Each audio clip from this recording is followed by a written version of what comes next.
महामृत्युंजय मंत्र का जप भगवान शिव को प्रसन्न मन करने के लिए किया जाता है और साथ ही इस मंत्र के जप से अकाल मृत्युंजय से रक्षा भी होती है। ऐसा माना जाता है कि अगर किसी के घर में कोई गंभीर रूप से बीमार तो महामृत्युंजय मंत्र का रोजाना 108 बार जप करने से शीघ्र ही लाभ होने लगता है। इसके साथ ही महाकाल की पूजा के साथ ही रोजाना इस मंत्र का जप किया जाए तो जातक के ऊपर से अकाल मृत्यु भय का भय दूर होता है। आज हम आपको बता रहे हैं इस चमत्कारिक मंत्र की उत्थुरेपत्ति के बारे में और इससे जुड़ी कहानी के बारे में। मृकंड शिव किस वजह से रहते थे दुखी?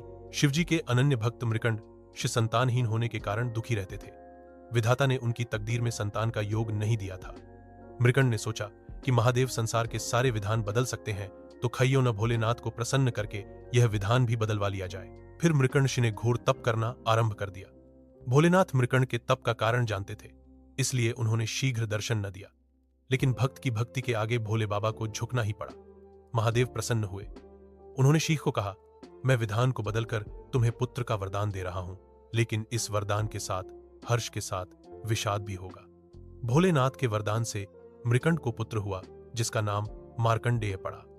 ज्योतिषियों ने मृकंड को बताया कि यह विलक्षण प्रतिभा का धनी बालक अल्पायु है।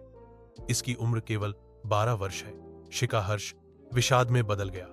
मृकंड ने अपनी पत्नी को आश्वस्त किया, जिस ईश्वर की कृपा से संतान हुई है वही भोले इसकी रक्षा करेंगे।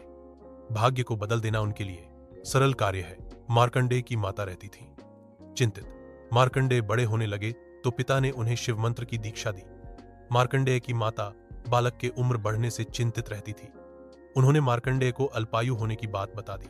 मार्कंडेय ने निश्चय किया कि माता पिता के सुख के लिए वह उन्हें ही भगवान शिव से दीर्घायु होने का वरदान लेंगे, जिन्होंने जीवन दिया है। 12 वर्ष पूरे होने को आए थे। मार्कंडेय ने की महामृत्युंजय मंत्र की रचना। मार्कंडेय ने शिवजी की आराधना के लिए महामृत्युंजय मंत्र की रचना की और शिव मंदिर में बैठकर इसका अखंड जाप करने लगे।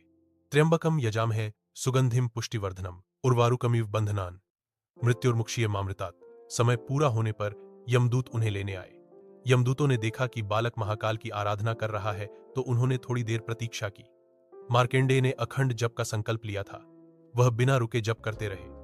यमदूतों का मार्कंडेय को छूने का साहस न हुआ और लौट गए। उन्होंने यमराज को बताया कि वे बालक तक पहुंचने का साहस नहीं कर पाए। इस पर यमराज ने कहा कि मृकंड के पुत्र को मैं स्वयं लेकर आऊंगा।